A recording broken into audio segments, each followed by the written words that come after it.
We are here and back again to continue with our workshop with the theme Using Interreligious and Intercultural Dialogue as Ways of Promoting Peaceful Coexistence in Nigeria. We are going to continue from where we stopped, and I'm going to call on the convener to introduce the practicum session. Dr. Fatima.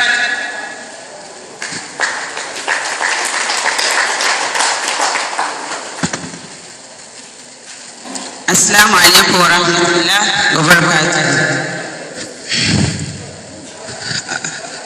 The two speakers are Reverend Dr. Ohali Abstudus, Aliyu Alhaji Rabiu, my dear students, and our dear MC, good morning. Thank you very much for coming back today. And I hope all of you are ready for the practicum session.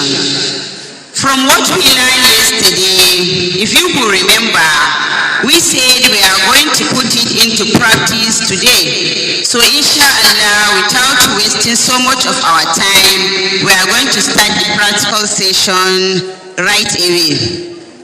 Please and please, I want all of you to participate actively and fully for us to be able to understand that you have understand what was taught yesterday and you are ready to put it into practice.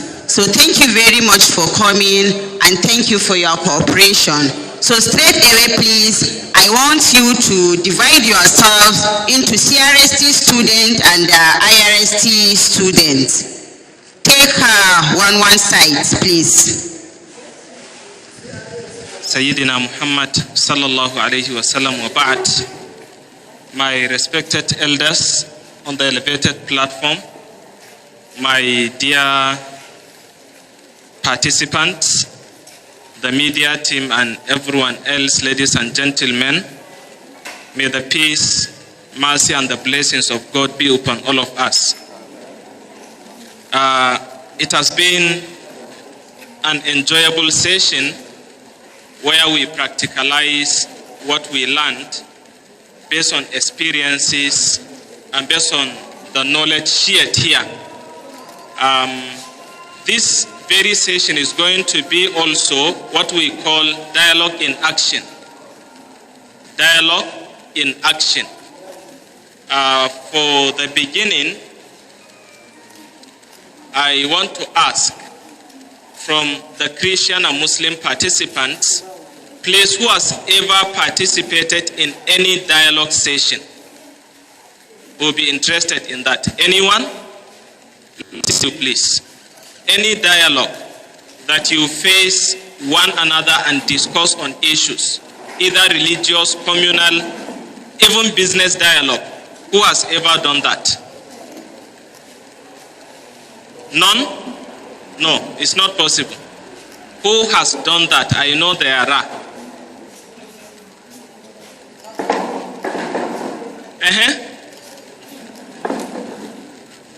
Male and female participants. Okay, no problem. Who will be ready to volunteer? I need 5 Muslims, 3 males, 2 females. 5 Christians, 3 males, 2 females. Volunteers who would wish to participate. Please, come out.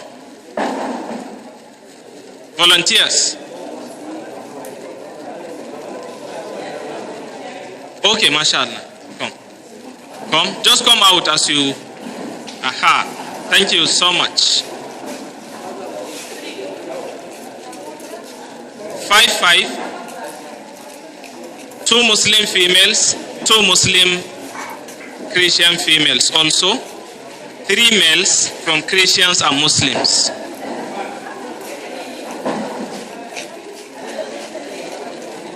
Why are you sitting down? Come out now. You come out. You.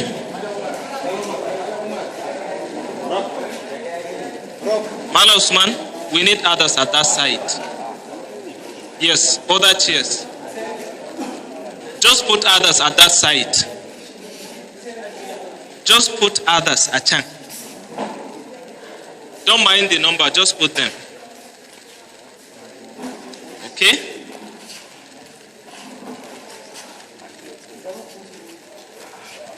Okay, what we will do, please have your seats first. I will read out the guide for you. Just have your seats. Thank you very much. This means the reason why I call for volunteers is because community work is not by force, isn't it? And if you nominate others to do, some will not do. But those who seek to volunteer, they are ready for the job. Thank you so much for that. Good. We have 11? 11, okay. So what we want to demonstrate, I know from yesterday till today, you have learned a lot about dialogue, about communities, either intercultural, interreligious. In one way or another, you have been in a community where tension occurred, either because of religion, because of politics, whatever reason, but there was a conflict. Are we following? So from this group, the ones sitting here, we still need volunteers from within to serve some roles. Are you following? Good. One who will like to be facilitator of the dialogue. One who will facilitate. Usually, the elder, let's have you. They are pointing you are the eldest, I think. Okay, so you will serve as the facilitator. Are you following? Your role will be to start the session. You remember the modalities and the models we gave yesterday. I will read out some here, don't mind. I just want you to get set. So what you will do is to coordinate the whole session. You initiate the process. You read out what this session is expected to do as terms of reference. I will read out that to you also. Are you okay? Are you comfortable? Good. We need a timekeeper.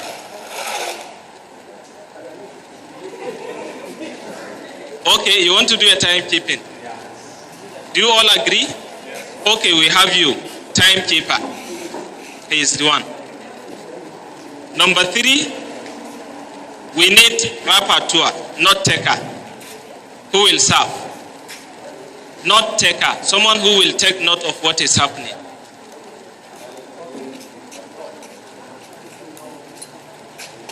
You nominate Mala Umar, no problem. You are a note taker. Are you okay with that? MashaAllah. We need, okay, how many now? 3? We need an observer. You will take note of anything going on. So you will serve 2 roles, not just observing, but we will assume you are an expert, knowing how things should go. You don't talk, you don't do anything, you allow everything to go, but at the end you have a remark. Do you understand? Good. So we have how many remaining? 1, 2, 3, 4, 5, 6, 7, 8. We still should have some minors. Okay. What we call subject matter expert. Who will serve that role? You know conflict, you know how to resolve them, you know how to advise. Who will take that charge? Mommy is raising hand. No, we need representation. Mommy has taken part.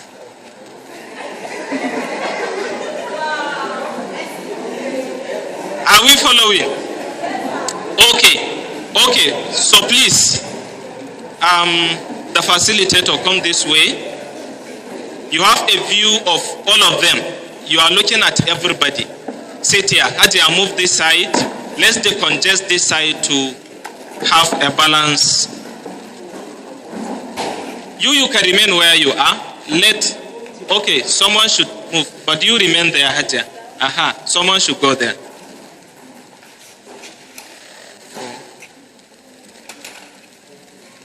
Okay, so now the remaining ones, you are the active participants. Active participants are those who represent the groups or the parties involved. Let's assume you are representing a group, but no, you are so much. Let's have a sister on this side. So, alternate, please, someone should move. No, the one next to you. Not you.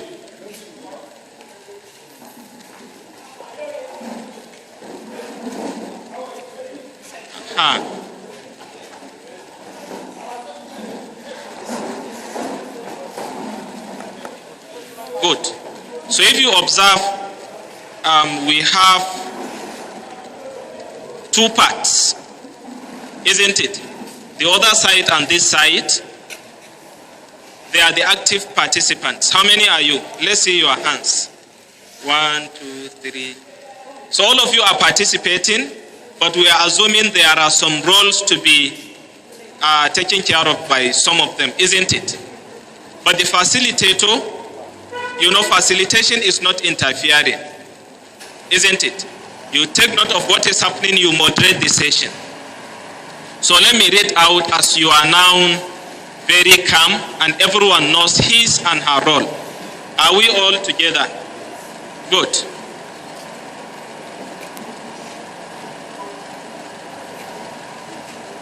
Okay.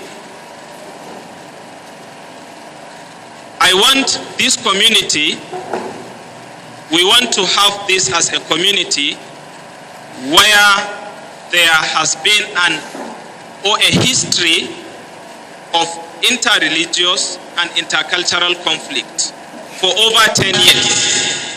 Are you following? For over 10 years you have been having issues. And not only those issues, misunderstandings and sometimes reprisal attacks. Are you following? So we want you to act, this is community A and that is community B. You are representations from each community, from the two sides. Are you following? So I want you to, number one, facilitator and everyone should take note. Number one, what are the real causes of the situation you are in? The real causes. Not perceived, not projected, but the real causes. You have to discuss this. Are you okay with this? Number two, you don't need to discuss any effect. You are in the community, you experience everything. So we want you to go straight after that, how to overcome the challenges you identified, how to overcome them. Are you okay with this? Number three, we want you to map out collaborative projects, a project or more that you can continuously do to ensure peace, understanding and community development from among the representative communities. Are you okay with this? Do you get this note? Which one? Number three, you map out a collaborative project that is either a project or more. You can decide. We have said that yesterday, isn't it? Good. So these are your terms of reference, just three. So what we want you to do, yesterday we have highlighted those modalities in dialogue. Are you following? I will just mention each point without explanation. So you take note. While doing it, make sure you respect those ones. All ramifications. Number 2, there should be active listening. Meaning don't interrupt, just listen while the other is talking. Then you have your own turn. Number 3, avoid assumptions and stereotypes. Don't assume. You are here facing one another, so listen to each other. Don't assume. All assumptions are right. Number 4, be empathic. Be empathic. Be empathic. Be in the emotion of the other. Understand and empathize. Number 5, use inclusive language. Inclusive language. Language that everyone understands. So our language here is English. We follow it. English is our language. You should stay calm and you should be patient. Because when you are listening to another, there is any tendency someone will say something to hurt you. Don't get angry. Change at the no more till you are trying to solve tensions. We follow me. We did something yesterday. Dialogue is not imposition of beliefs.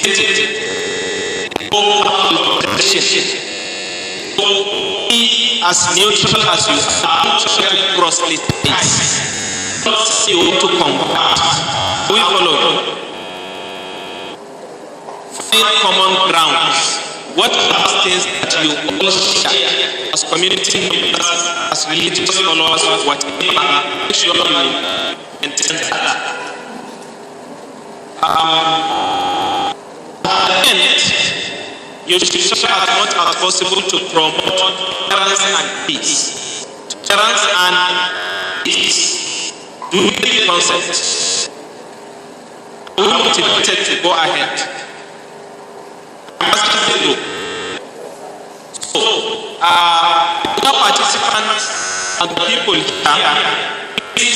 they are to be observers. Which is how it goes, and we will all have our comments afterwards. What went well, what went wrong, and how we can practicalize. How this is clear. Any problem, any question? Is cleared by the group. Okay. So you have only 15 minutes to do this, and after this, the rapporteur is going to do a presentation of your resolutions to resolve the conflict you have been in. With everyone. Okay, so permit me to handle the mic.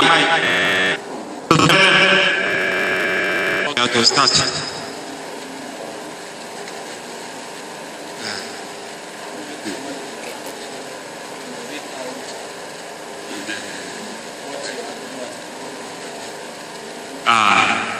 My name is Abubakar Hassan from Department of Religious Studies, from a community that we are living together in order to group up together and bring peace in our respective community. Our question here goes like this: there should be a respect and open-mindedly.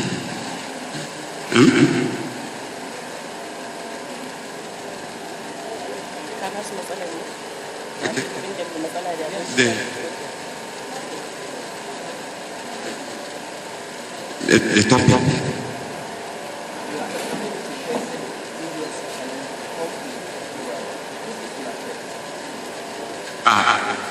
Our case here that we are going to discuss about,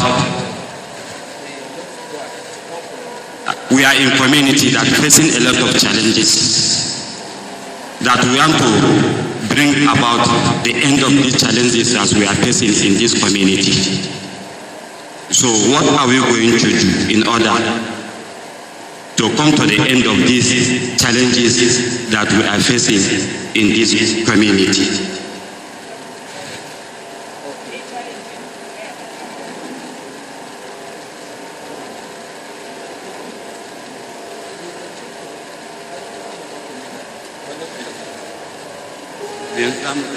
Topic of the discussion.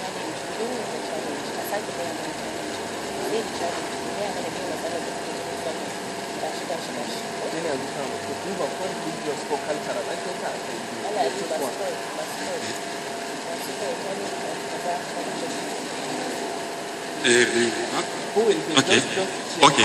There are some challenges that we are going to discuss upon, and to make sure that we overcome these challenges. We have two challenges. We have religious challenges and we have the cultural challenges. Which are we going to choose among these two challenges that we are facing in our community? Is it the religious challenges or the cultural challenges? Which one are we going to choose in order to overcome the problems? Religious challenges. That is what we are going to discuss upon at this moment. So we hope that everybody will contribute so that we come to the end of these challenges that we are facing in our local community. So thank you.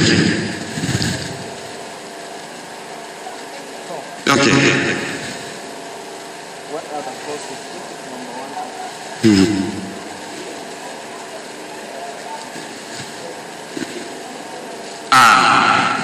The causes and the question. There should be respect.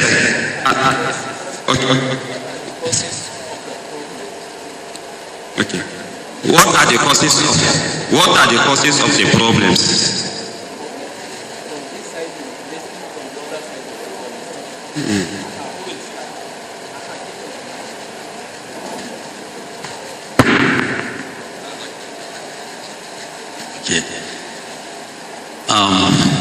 Thank you very much. The question is, what are the causes of religious conflict in our community? Most of the challenges comes from the religious clerics. You know, sometimes you discover that because people are not knowledgeable, the clerics now try to give them the wrong orientation. And that is why, because we do not understand the context of our religion, what is expected of us to practice, the clerics now uses this for their own gain to influence us against other people. I think this is a challenging problem because they are not coming out to tell us what we exactly need to hear and what we need to practice. For example, you see, because we have this mentality or African mentality, whatever that is coming from a religious leader or a religious cleric, we accept that it's just the final truth. We accept that it's an ultimate, irrespective of whether he is saying the right thing or not. Because we lack knowledge, we accept that everything they said is okay. Okay, I think another major cause of religious conflict is parenting and upbringing. One, parents from our homes, parents will be giving their children wrong notions about other religions. Now, for instance, like in our community, we'll just see children playing. As a girl, you just be passing, they will be saying, "Ancho Rubarim," just an example. That will lead to religious conflicts. The upbringing we have at home and then the orientation parents give us at home.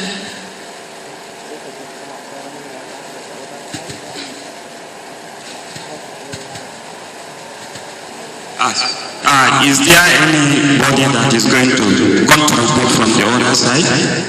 We have heard from this side and also this side. If there is another person. Assalamu alaikum. I think one of the major problems that we as a human being to understand and put that in mind is all of us are human beings, and all of us have been created by only one God. As Allah says in the Quran, Ya ayyuhan nasu inna khalaqnakum min dhakarin wa unsa wa ja'alnakum shu'uban wa qabaila lita'arafu. Inna akramakum inda Allahi atqakum, inna Allah alimun. O mankind, lo, we have created you from male and female and have made you nations and tribes, that you may know one another. Lo, the noblest of you in the sight of Allah is the best in conduct. Lo, Allah is knower and aware. First of all, we have to understand that all of us are human beings. We don't have that this one is better than this one, or this religion is better than the other religion. All of us have been created by God, and we have to put that in mind that we should not be inconclusive with one another. We still have something to discuss. What exactly happened in the community? What are the problems that happen before we come to this discussion and to make sure that we overcome upon these problems? So the problems have to be we say that it's a religion issue. So we have to mention how the problems come to be. The religion issue. What actually caused the religion issue?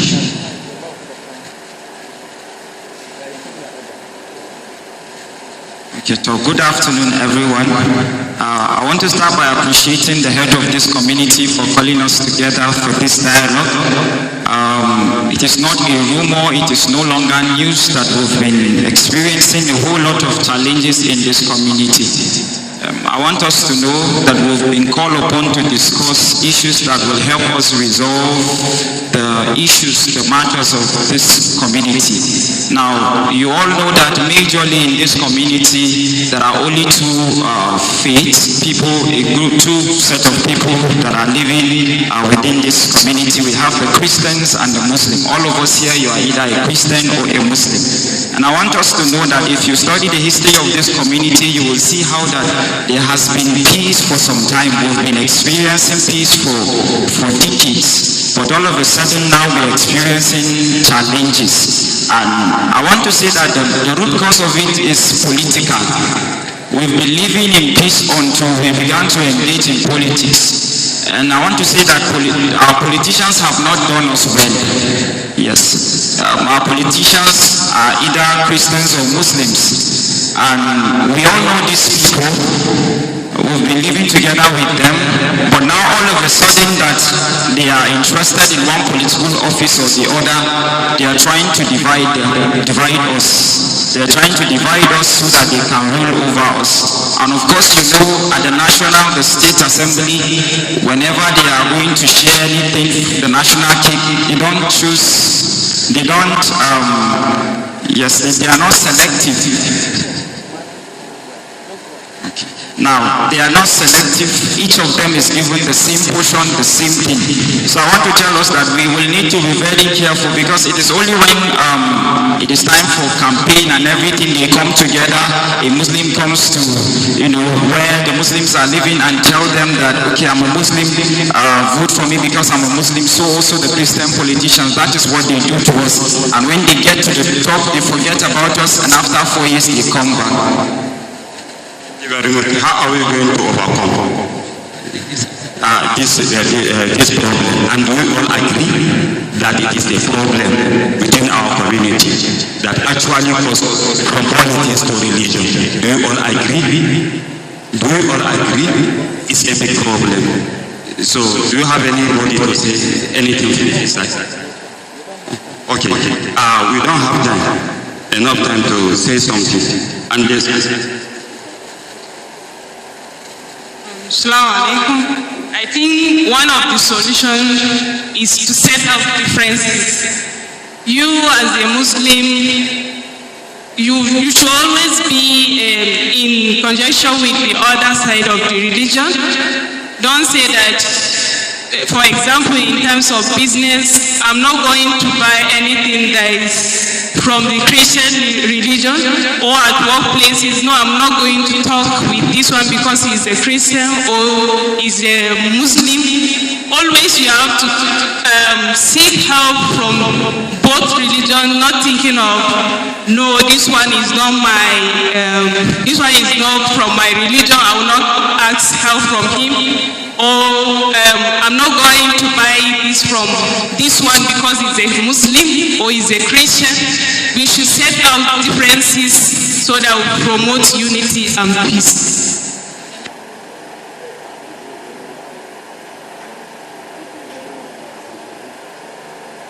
Seats. Ku push nasu ku tafi ku kai can karshe can.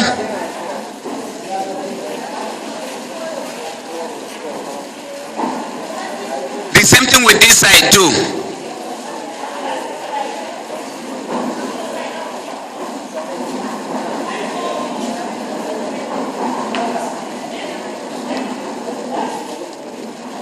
Don't put them close, but please separate yourself.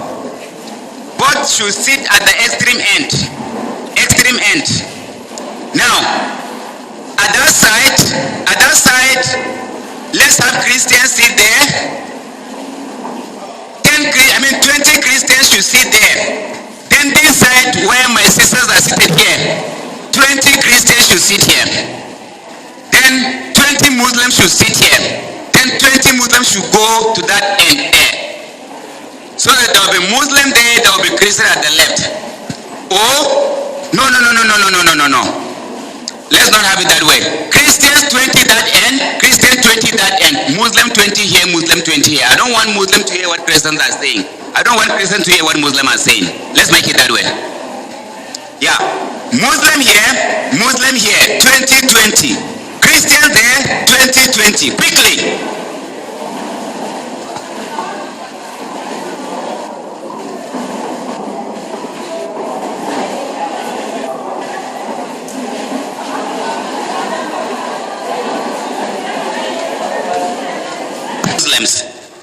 Or Muslims having problem within their midst of cooperating or against cooperation with the Christians. In that, I talk about a model of face-to-face challenge of relationship, back-to-back challenge of relationship, and shoulder-to-shoulder challenge of relationship. Now, you are grouped into what we call exclusive group. Me yakan faru a exclusive group? That's what somebody may ask. In an exclusive group, I want you to have this at the back of mind that you are alone.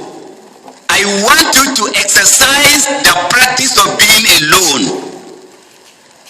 I want you to discuss the challenge of being alone. And I want you to be sincere to yourself. I want Christians to be sincere that when you are alone, this is your perspective of the Muslims. I want Muslims to be sincere that when you are alone, these are the challenges you face that affect interreligious cooperation. I want you to also discuss if there is a challenge, how do you address it now that you have received lectures on how to live together. You are going to bring out or discuss the challenges of being together, especially when you are alone. And this is at the essence of this. In view of that, we have 5 questions that you work on within 40 minutes. Within 40 minutes. And we will use the last 20 minutes to discuss. Every secretary will come up and just say what the person has there within 5 to 6 minutes. And then we'll round up that session. So these are the questions I will explain. Just hold on the paper with you. As I keep talking about you, ensure that you understand what every question is talking about. Number one, I said, in the context of interreligious relationship, what are the challenges of exclusive religious gathering? What are the challenges of exclusive religious gathering? When Christians Christians are alone, what are your challenges of being alone in relation to the other faith? When Muslims are alone, what are the challenges of another faith when you are alone? What are the motivations of these challenges?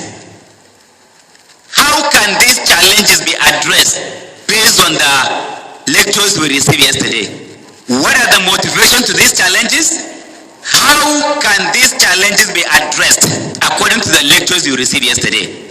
Number two, what do you consider challenging in interreligious dialogue in your context? Our context is Gombe. Our context is Gombe State University. Our context in Nigeria. What do you consider challenging to interreligious dialogue in our context? What are the motivations to these challenges? How can these challenges be addressed? We want to hear your view based on the lectures we have received. Number three, in promoting interreligious relationship for peaceful coexistence in different religious groups, how relevant is intra-religious or sect group? How relevant is the denomination that we have to interreligious coexistence? How relevant it is? Or is it causing problem in terms of interreligious coordination? Number four, in the event of intra-religious theological controversy that is against interreligious relationship, how can that be addressed based on the lectures you have received? For example, just like we had in the drama, if somebody among Christians will tell you that do not relate with the Muslims, this is coming from the Christian group, how do you address that? That's what I mean by intra-theological controversy. If a Christian pastor will tell you that don't relate with the Muslims, how do you address that kind of statement that is coming from within yourself? Asking you not to relate with the other religious group. In what ways can intra-religious setting contribute to interreligious cooperation? The last question, how can interreligious dialogue be motivated and promoted among the religious adherents in Nigerian universities as students? What are the practical ways of interreligious dialogue among the Christians and Muslims in Nigeria? And then how will that be enhanced in talking about the motivation to it? Now, I will be going around, or we will be going around with my colleagues to ensure that if you do not understand a question, which the question is there with you, we will ensure that we explain what that means. So the time start now. You can continue discussing that paper and interact. Ensure that you are sincere to every question. Put down every question based on your mindset. That's why you are grouped into exclusive religious group. Say exactly the mindset of all Christians, not exactly what you feel, but what normally comes out from Christians who are probably not even in your midst. Say what you think about the mindset of Muslims who are probably not in your midst. Please be sincere. We want to see how we will help ourselves in the lesson we have learned. Thank you, and the start of the time begins now. Thank you. We will go around to ensure that whatever is going on is together. And I will ask my colleague, if you are a Christian, please be beside any of the Christian group to ensure that the discussion is going there. You don't contribute any point to them, but supervise to ensure that they understand the question that is there. If you are a Muslim, I will also ask you to be beside the Muslim and just coordinate with them, ensure that they are on the right track in the discussion. I want us to feel free. Thank you. Clear? All right, thank you.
What are the motivations for the challenges?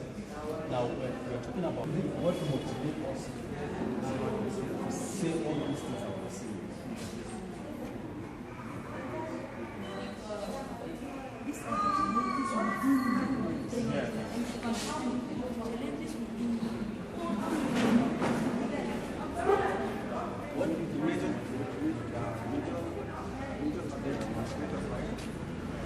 بسم الله اللهم صل وسلم على نبينا محمد.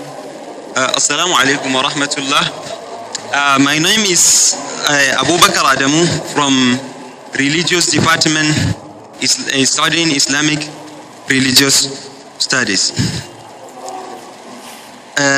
Regarding the question given to us, number one, the issue of misunderstanding of other religions.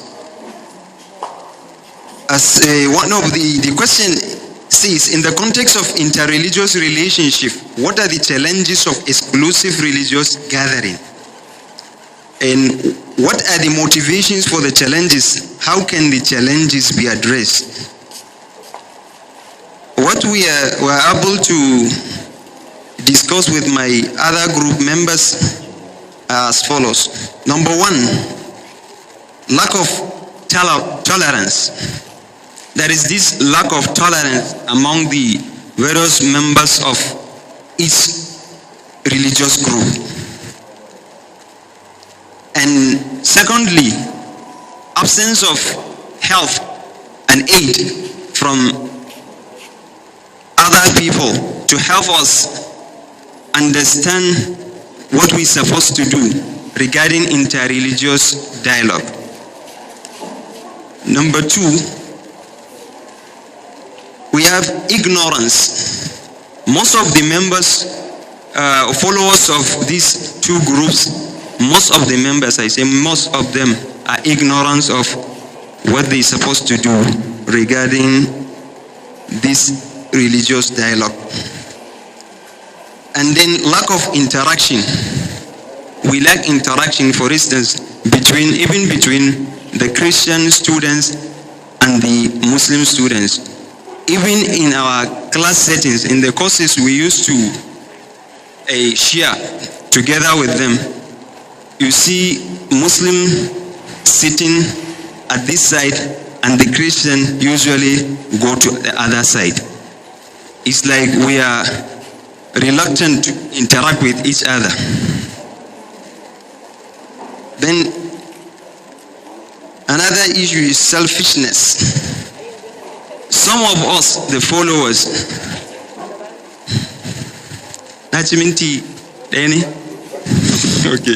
okay, let me just quickly read what we now. Selfishness, that's the feeling of self-esteem against the other person. Participation in extreme groups. When you find yourself in extreme groups who has negative views about on other religions, so you will definitely have that feeling. Number three, how can the challenges be addressed? Organizing interreligious programs such as this one. It has to be amplified so that a student have enough understanding of the main issue. Organizing interreligious programs, adhering to the true teachings of each other's religions. Misconception of each other's religious belief. Thus, lack of trust usually contributed to then motivation to the challenges. Lack of interaction as one of the cause. Solution to the challenges. Then number 3, misconception of some other religious teaching by some of religious sects. That is extremism. Selfish interest. Then number 4, where through interreligious dialogue we'll be able to understand each other's views. Thank you. Please, can you hand over the mic to the next person? من الشيطان الرجيم بسم الله الرحمن الرحيم رب اشرح صدري ويسر لي أمري واحلل عقدة من لساني يفقهوا قولي. We are the members, or I am the representative of Exclusive Muslim Group 2. I am Muhammad Umar. Our work on question 1. The challenges of exclusive religious gatherings. 1, we have suspicion which usually arises due to from distrust. It also brings about disharmony, resentment, lack of mutual understanding. The group that are not having the gathering will always be in fear of domination. Uneasiness usually sets in, and fear of plot for domination and Islamization and what have you usually sets in. Now, the motivations for the challenges. 1 is we have negative peace. Negative peace implies that there is no war, there are no battles, but actually I resent you in my heart.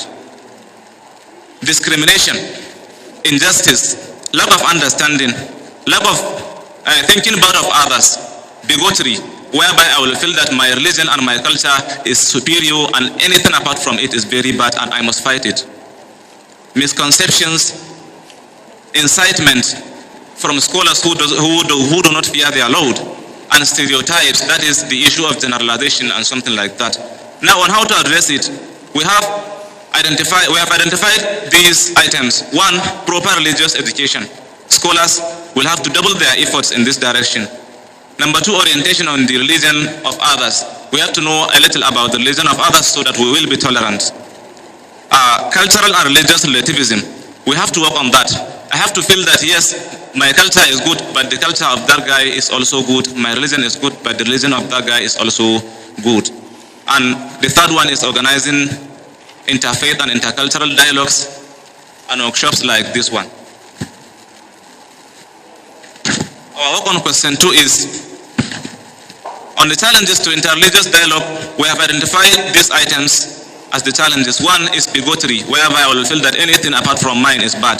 Fanaticism, prejudice, whereby I will go to the dialogue with a closed mind and a closed heart that I will never take whatever the other guy is trying to say or is trying to reason with me on. 4, lack of adequate knowledge and awareness. If I don't know my religion properly, that will also happen. Lack of mutual respect. If I don't respect you, I will not dialogue with you. Talk less of accepting what you are going to tell me. Intolerance and injustice are also some of the challenges. Now, what motivates such challenges? 1 is vested interest. There are certain individuals or groups that have vested interest in disharmony and clashes, and whenever disharmony and clashes die down, they will lose what they are usually getting. Distrust is another motivation. Have scholarship, that is not knowing your religion thoroughly and then appointing yourself a scholar. Incitement by some politicians and some other groups of the society, and then historical antecedents. Sometimes something will happen 1,000 years ago and you will be holding the growth in your mind up to date. Now on how to address the challenges, we have identified the following. 1 is patience and understanding. Number 2, cultural exchange programs.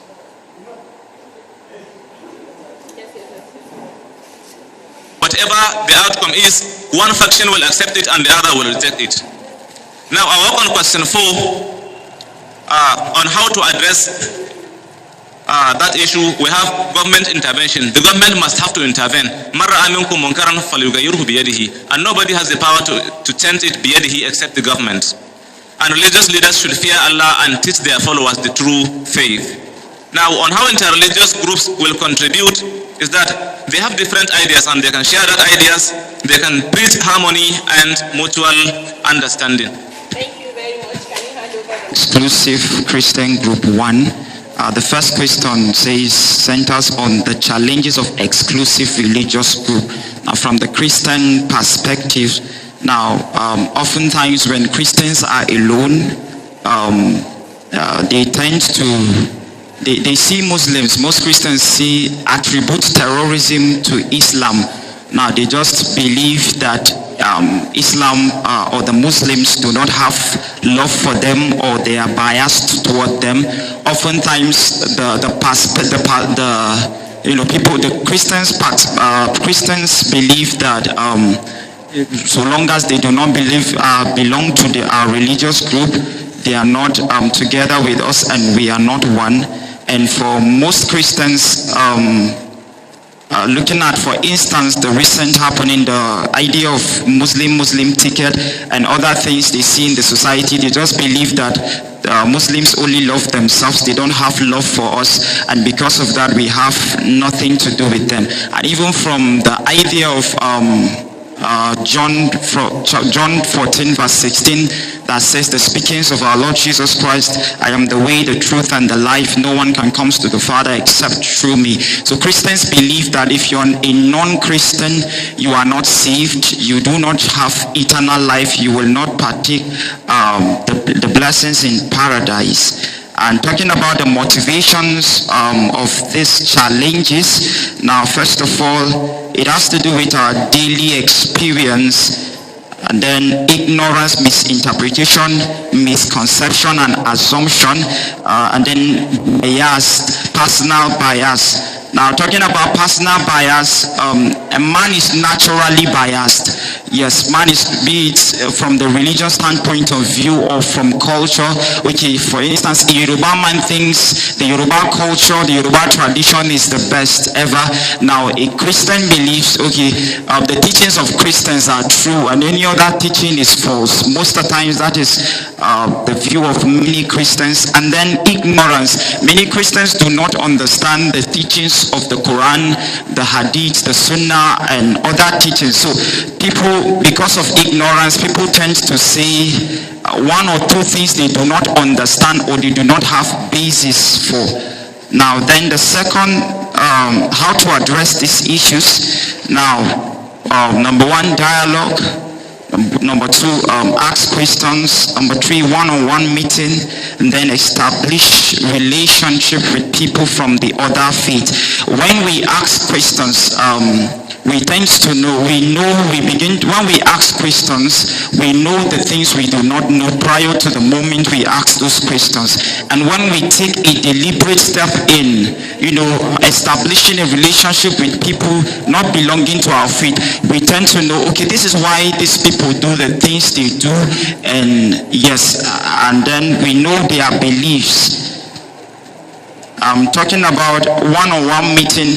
I think, especially as students of religious studies department, we need to take this initiative of interacting with people from the other faiths to know why they do the things they do and to know their teachings. Number two, challenges in dialogue, personal bias. Sometimes we debate instead of dialoguing, fear of reaction. And then coming to how to address those challenges, we need to sympathize with people from the other faith. We need, anytime we're interacting with people from the other faith, we need to be open-minded. And we need to take caution. Of course, there are things Muslims cherish, there are things Christians cherish. So we need to be careful as we come in contact with one another. Be careful, respect what other people respect. Even if you're not being taught in your own religion. How relevant is intra-religious sect group is to interfaith dialogue. Now, of course, in every region there are sects, there are denominations, there are groups, and sometimes you find issues. For instance, in the Christian faith, there are a lot of denominations like Equa, Cooking, Baptist, Living Faith. and in Islam we have the Erika, we have Izala, and other sects like that. So sometimes you find out that, and this the conflict that happens in intra-faith, intra-religious dialogue is because of doctrinal issues. Okay, we believe in this, we don't believe in this. We've come as a group, we've come to sum it up that if we can learn to resolve issues at home within us, it will be easy for us to help others know about our religion and have a better perspective about our religion. Thank you. Number one question, the challenges of exclusive religious gathering. We consider the challenges of religious exclusive gathering, number one, as misconception of others' faiths. Secondly, religious intolerance. So those two factors are the major factors that can lead to exclusive in terms of religious gathering. 1B, motivation factor of the factors. Number one is ignorance of others' faiths. Number two, lack of mutual understanding. Lack of knowledge of others' faiths. Number 1C, how can the challenges be addressed? The only medium to address such type of challenges, the major medium is dialogue. Under this dialogue, we have to have tolerance and acceptance of others' faiths. You have to share faith with gentleness. And we have to we have to have a respect of others' faiths and learn from one another, such as the doctrines and the beliefs of others' faiths. Number two, the challenges of interreligious dialogue in our own context. The major challenge here is misunderstanding of others' faiths and lack of trust for one another. Lack of openness, that is open-mindedness to accept others' beliefs or share others' beliefs. Coming to the table of dialogue with mind of converting or challenging others' faiths. You have language barrier and religious bias. Number 2B, the motivation factors for the challenges. Number one, we have fundamentalism, religious fetish. So number 2C, how can the challenges can be addressed? Number one, we have true dialogue, shoulder to shoulder, face to face, back to back dialogue, sharing with one another. Number 3, question number 3. How to promote the relationship for peaceful coexistence in different religious groups. Number 1 is dominational doctrine. That is the challenge. It's dominational doctrine, because most of the time dominational doctrine is what separates a single religion to the misunderstanding of other parts, doctrines or teachings. Number 4,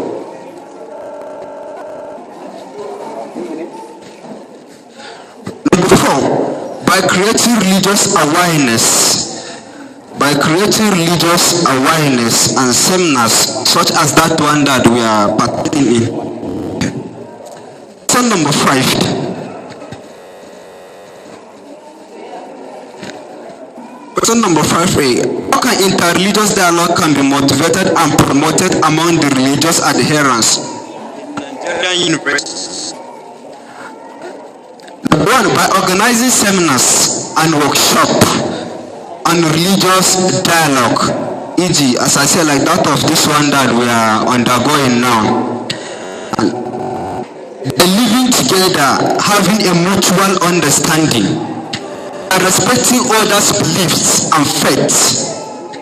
Question number 5B. Thank you. According to the plan of this practicum, I am supposed to take 1 hour with you people, and I think we have just 4 minutes now to finish our 1 hour because we started exactly 11. So I'm glad that we are within our time. It's only that maybe the challenge came from the drama timing that we actually gave 10 minutes. It took about 3 to 4 minutes. However, all made sense to what we are talking about here. So thank you so much. I'm glad you have understood what we have actually talked about yesterday. Areas where you people made contributions. I'm so glad that you are able to say something from your own understanding how this challenge can be addressed. So if you can put those things into practice, I think you have responded to the workshop. I pray that the Lord God will help all of you as you finish up. You know, you people are finishing in just some couple of months. You will be done with Gombe State University. You go back to your communities and you began to live out these things that we have learned. Thank you so much. Thank you.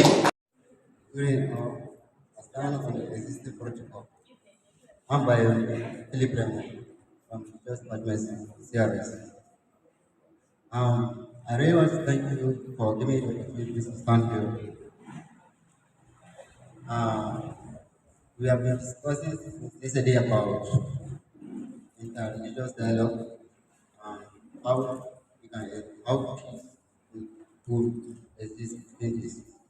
One of the things that I learned is that one, we have to come in contact with each other to learn from each other's faith. We have a self-respect and a mutual unity between one another. And for that, it will make us to grow and also to live in peace with one another. That is one of the solid things of peace. Thank you. Thank you very much. Please, I would like to take another testimony from Fidos and Yaku.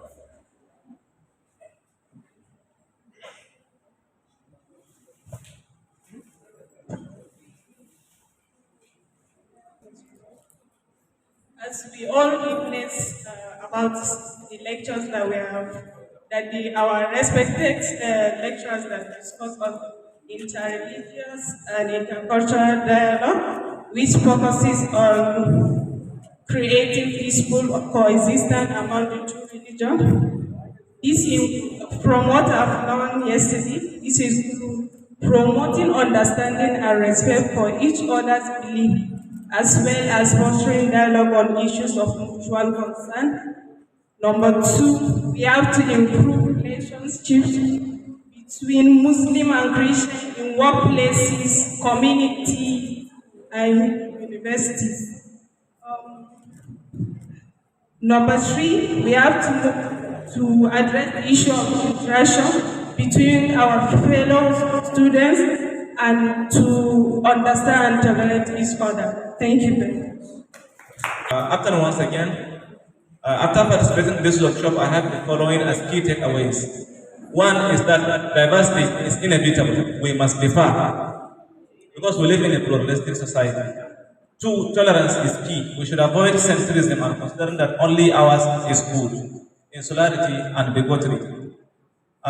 If used properly, diversity may be a blessing. We can share ideas, we can share resources, and some other important things. Now, we also have to note that the instigators and the perpetrators of conflict in any given society are partners in crime. They benefit from it while we suffer. So why not unite ourselves against them? Now, also, I have noted that dialogue is on issues of mutual concern. I am not saying you should leave Christianity, and you are not saying that I should leave Islam. Stay as a Christian, and I will stay as a Muslim, but on our areas of mutual concern, let's unite and do the things the way they should be. Now, we should also avoid double dealings, as I learned. Two-faced, lip service or eye service, as we used to call it. What I say to you as a Muslim is different from what I will say to that person as a Christian. This is double dealing, and we should try at all costs to avoid it. That is what we call in Hausa munafurti. Thank you so much for listening. Thank you, Gito Jima, for this opportunity, for enlightening us more and more on interreligious and cultural dialogue. Thank you very much. Sorry. I've learned a lot, and I guess and I hope with the help of God that we are going to do more about what we've learned yesterday and today. May God help us. We thank you for this great opportunity, ma'am. We've learned much and much more about interreligious conflict and dialogue. Thank you. Standing on the existing protocol, good afternoon all. My name is Samson Messi David. I'm here to testify what I have learned here. Um, I'm very much grateful for this opportunity for me to be here because this is my first time to attend a workshop on interreligious dialogue and cultural um, dialogue promoting peace. And I so much learned many things here. And one thing I learned is that living peacefully with one another, that is both the Christians and then the Muslim sisters and brothers. Because I can say that when I came to this school, my 200 level, this is a life testimony, I was opportunity to live in the hostel, and all my roommates are Muslims. And then me, with the little knowledge and then teaching that I have at home, I refused to stay in that room. I said, no, I can't live with these people. I have to change the room and then go back to where my mates are, my Christian sisters. But I pick up this courage and I'm telling you, me here standing, I can live with my Muslim sisters, even if they are hundreds. Yes, because I know how to interact with them and then tolerate them. And what I've learned here again is that if really you want to understand somebody's religion, find someone that is more educated, know many things in that religion, and ask the person. Don't go to somebody that does not have much knowledge on that religion because it's going to do you more harm than good. Thank you. I, on behalf of myself, wish to appreciate the effort of the head of department who has organized this. We thank God for this. And I want to just say that the issue of dialogue is about our issue. Let's understand how our body works. I just want to use that example, how the body works.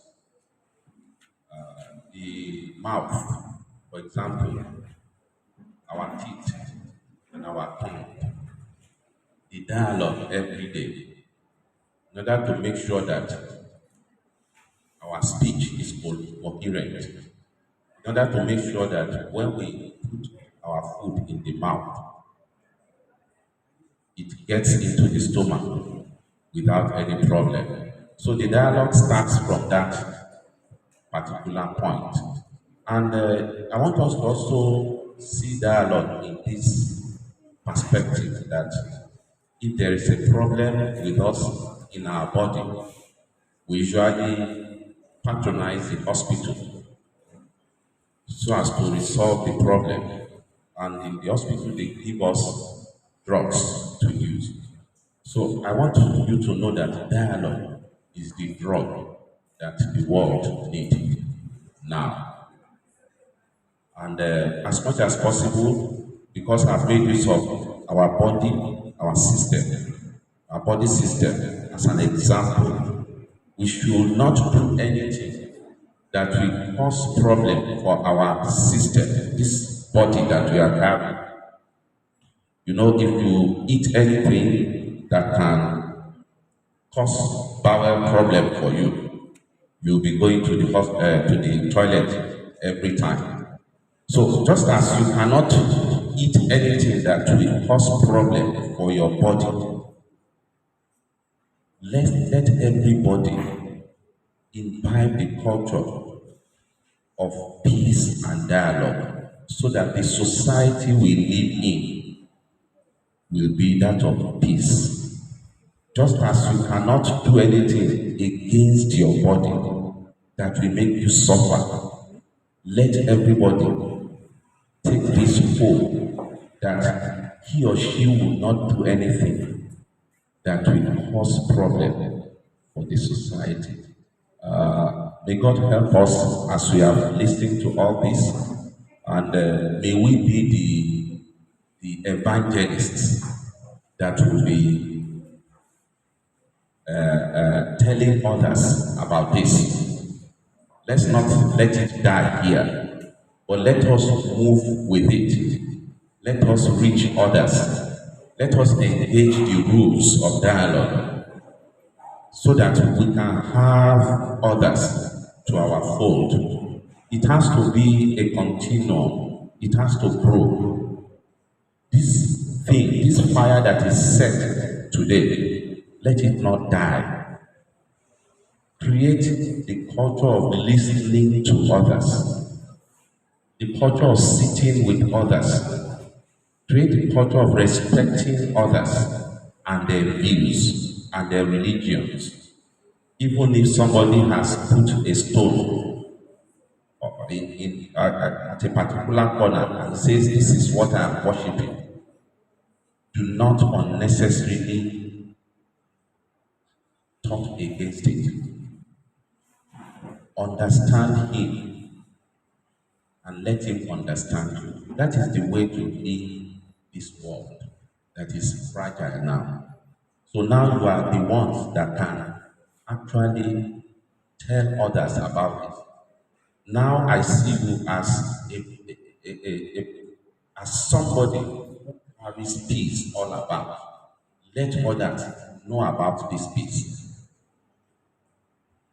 Teach others to engage in it. Promote it all the time. So with this, I will say thank you so much for your attendance and also for contributing to the success of this program. Thank you.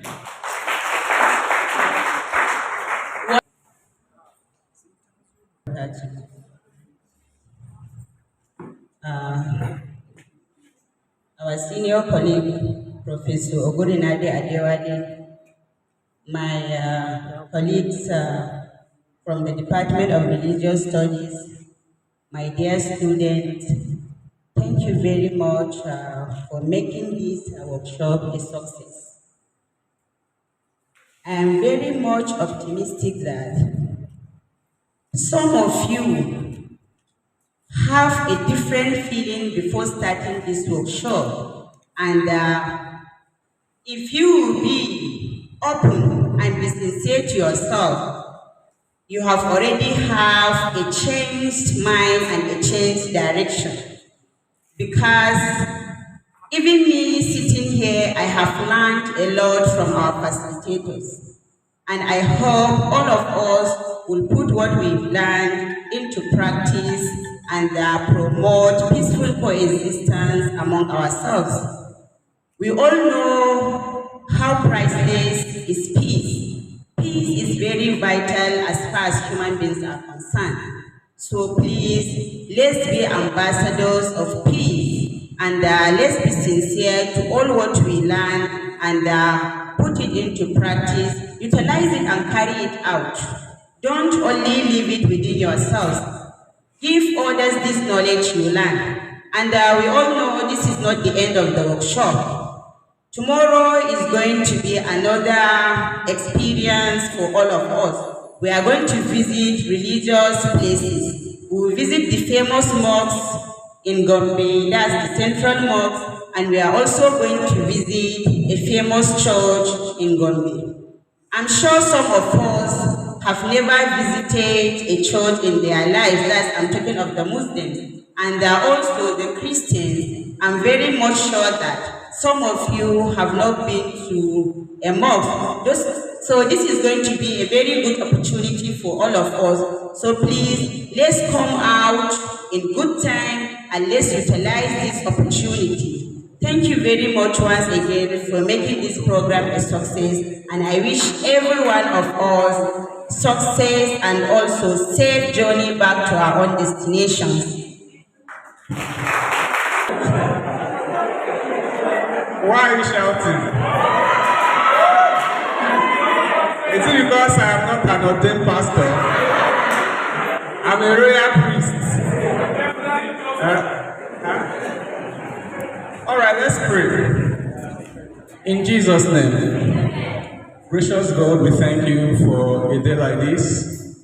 We thank you for this gathering, for your faithfulness towards us, and for giving us the grace to organize this program. We thank you for the convener, and we thank you for all the participants.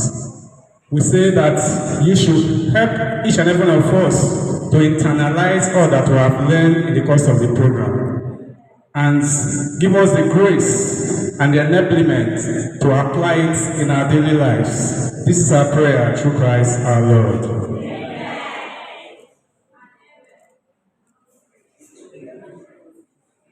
صلوا على النبي الكريم. اللهم صل على محمد وعلى ال محمد كما صليت على ابراهيم وعلى ال ابراهيم انك حميد مجيد. اللهم بارك على محمد وعلى ال محمد كما باركت على ابراهيم وعلى ال ابراهيم انك حميد مجيد.